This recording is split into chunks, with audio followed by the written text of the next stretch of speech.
اعوذ باللہ من الشیطان الرجیم پناہ مانگتا ہوں میں اللہ کی شیطان مردود سے۔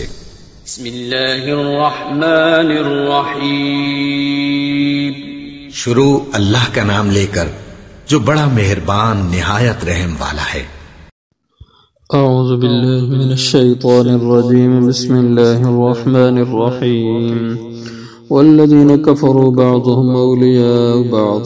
الا تفعلوه تکن فتنة فی الارض وفساد کبیر والذین آمنوا وهاجروا وجاهدوا فی سبیل اللہ والذین آووا ونصروا اولئک هم المؤمنون حقا لهم مغفرة ورزق كريم والذين آمنوا من بعد وهاجروا وجاهدوا معكم فأولئك منكم وأولو الأرحام بعضهم أولى ببعض في كتاب الله إن الله بكل شيء عليم۔ والذین کفروا، اور وہ لوگ جنہوں نے کفر کیا، بعضهم اولیاء بعض، بعض ان کے وارث ہوں گے بعض کے، الا تفعلوه، اگر تم ان کی مدد نہ کرو گے تکن فتنة فی الارض، تو ہوگا فتنہ زمین میں، وفساد کبیر، اور فساد بڑا۔ والذین آمنوا، اور وہ لوگ جو ایمان لائے، وہاجروا، اور جنہوں نے ہجرت کی، وجاہدوا فی سبیل اللہ، اور جہاد کیا اللہ کی راہ میں، والذین آووا، اور وہ لوگ جنہوں نے ٹھکانہ دیا، ونصروا، اور مدد کی، اولئک هم المؤمنون حقا، وہ مومن ہیں پکے۔ لہم مغفرۃ، ان کے لیے بخشش ہے، ورزق کریم، اور رزق ہے عزت کا۔ والذین آمنوا، اور وہ لوگ جو ایمان لائے، من بعد، اس کے بعد، وہاجروا، اور انہوں نے ہجرت کی، وجاہدوا معکم، اور جہاد کیا انہوں نے تمہارے ساتھ، فاولئک منکم، پس وہی لوگ ہیں تم میں سے، واولو الارحام، اور رشتہ دار، بعضهم اولی ببعض، بعض ان کے زیادہ حقدار ہیں، وارث ہیں بعض سے، فی کتاب اللہ، اللہ کی کتاب میں، ان اللہ بکل شیء علیم، بے شک اللہ تعالی ہر چیز کے جاننے والے ہیں۔ گزشتہ آیات میں یہ مضمون بیان ہوا کہ جو مسلمان مکہ سے ہجرت کر کے مدینہ میں آئے ہیں، اور جو اہل مدینہ یعنی جو انصار صحابہ، انہوں نے ان کو رہائشیں دی، ٹھکانہ دیا، تو یہ ان کے آپس کے اندر رشتہ داری بن گئی۔ حضور صلی اللہ علیہ وسلم نے مواخات ان کے درمیان قائم کی، جو پہلے آپ حضرات نے پڑھ لیا ہے۔ اس مواخات کے نتیجے میں یہ پہلے بیان ہو چکا ہے کہ اب وراثت جو قائم کی گئی، تو وہ وراثت ایمان کی بنیاد پہ، کہ مسلمان مسلمان کا وارث بنے گا اور کافر کافر کا وارث بنے گا، کیونکہ اب ایسا تھا کہ مسلمان، ایک گھر کا ایک فرد مسلمان ہے تو دو تین کافر ہیں، تو اس طریقے سے وراثت کافر اور مسلمان کی آپس میں نہیں ہو سکتی تھی۔ رشتے کی بنیاد پہ اس کو ختم کیا، ایمان کی بنیاد پہ وراثت کو قائم کیا کہ مسلمان مسلمان کا وارث، کافر کافر کا وارث بنے گا۔ تو گزشتہ آیات میں بیان فرمایا کہ جو ایمان والے ہیں یہ ایمان والوں کے وارث بنیں گے، اور اب فرمایا والذین کفروا، اور وہ لوگ جنہوں نے کفر کیا، جو کافر ہیں، بعضهم اولیاء بعض، یہ ان کے بعض کے وارث ہوں گے، یعنی کافر کافر کا وارث ہے، کیونکہ اہل مکہ میں کچھ مسلمان ہو گئے، باقی کافر تھے، اہل مدینہ میں بھی کچھ مسلمان ہوئے تھے اور باقی کافر تھے، اس لیے فرمایا کہ جو کافر ہیں وہ کافر کے وارث، جو مومن ہیں وہ مومن کے وارث ہوں گے۔ اور گزشتہ آیت کے اختتام پہ فرمایا کہ وَإِنِ اسْتَنصَرُوكُمْ، وہ ایمان والے جو ابھی تک مکہ میں ہیں اور ہجرت کر کے مدینہ طیبہ میں نہیں پہنچے، تو ان کے ساتھ تمہاری ابھی وراثت نہیں چلے گی جب تک وہ ہجرت نہ کر لیں۔ لیکن فرمایا کہ وَإِنِ اسْتَنصَرُوكُمْ فِي الدِّينِ، لیکن اگر وہ تم سے مدد مانگے اپنے دین کے معاملے میں تو تم ان کی ضرور مدد کرنا۔ تو اس کے مضمون کے حوالے سے فرمایا إِلَّا تَفْعَلُوهُ، اگر تم ان کی مدد نہیں کرو گے، وہ تم سے مدد مانگتے ہیں، فریاد تم سے کرتے ہیں، تو تمہارا حق ہے کہ ان کی مدد کرو۔ اگر تم ان کی مدد نہ کرو گے تَكُنْ فِتْنَةٌ فِي الْأَرْضِ، تو ہوگا فتنہ زمین میں، وَفَسَادٌ كَبِيرٌ، اور فساد بہت بڑا۔ یعنی اگر مسلمان کسی مظلوم مسلمان کی مدد کرنے سے ہاتھ کھینچ لیں گے تو پھر دنیا میں بڑا فساد مچے گا، کفر والے اکٹھے ہو کے اجتماعیت بنا کے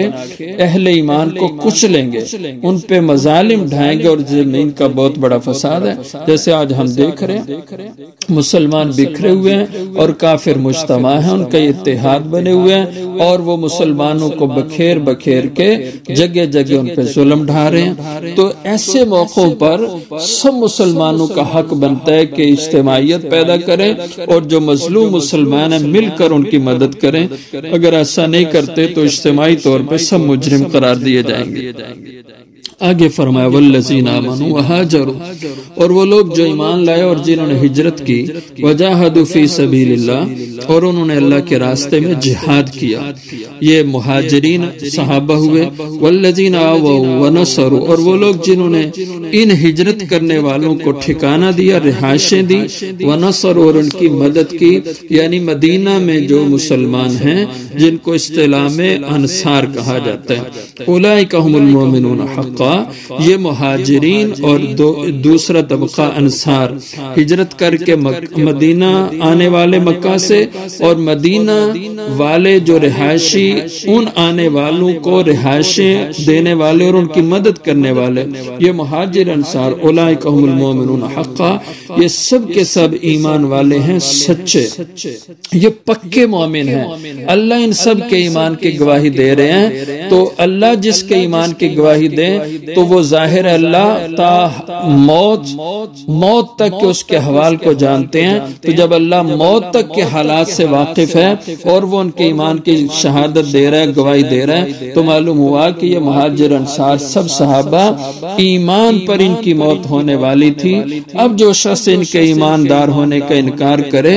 اور یا ان کے کفر کا قول کرے وہ خود ایمان سے نکل جائے گا، کیونکہ یہ قرآن کی آیت مبارکہ واضح دلیل ہے کہ یہ مہاجر اور انصار سب ایمان والے ہیں، ان کا ایمان پکا اور سچا اور سچا ایمان ہے، ان کے ایمان کی نفی کرنے والا خود ایمان سے نکل جائے گا۔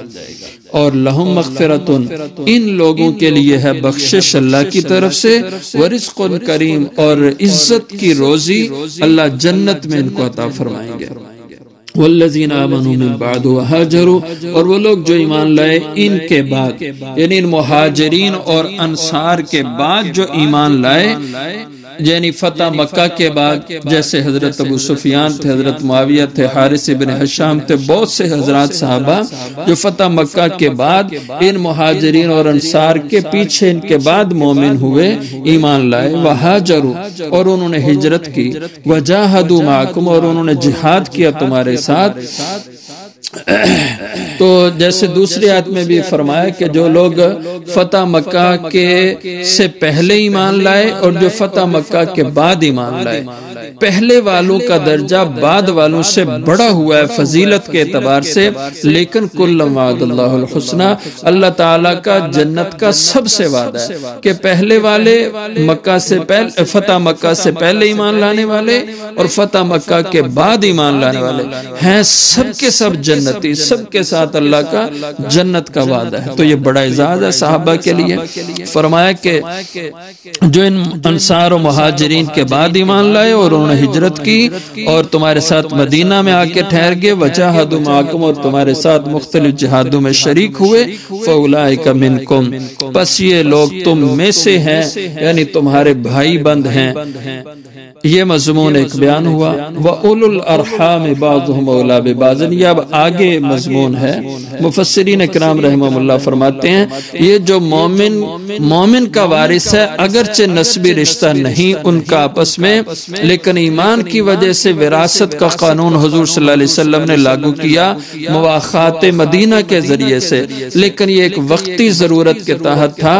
اور بعد میں اس کو ختم کر دیا گیا، اور پھر بعد میں قانون وراثت جاری ہوا نسبی رشتے کی بنیاد پہ، بھائی بھائی کا وارث، بیٹا باپ کا وارث، باپ بیٹے کا وارث، بیوی خامد کی وارث، یہ بعد میں نسب کے رشتوں کی بنیاد پہ وراثت کا قانون، اور آج تک وہی ہے۔ اور یہ وَأُولُو الْأَرْحَامِ بَعْضُهُمْ أَوْلَىٰ بِبَعْضٍ، اس سے اللہ نے پہلے حکم کو منسوخ کیا جو ایمان کی بنیاد پہ وراثت کا قانون تھا۔ اب یہ حکم دیا وَأُولُو الْأَرْحَامِ بَعْضُهُمْ أَوْلَىٰ بِبَعْضٍ، اور جو رشتے دار ہیں، رشتے نسب کے جن کے آپس میں ہیں، بعضهم اولا ببعض، بعض ان کے وارث ہیں بعض کے، یعنی یہ وراثت کے حقدار یہ زیادہ ہیں۔ اب پہلے والا حکم ختم، اس کی ایک لمٹ تھی، ایک حد تک وہ حکم تھا، اس کی وقت کی ضرورت تھی۔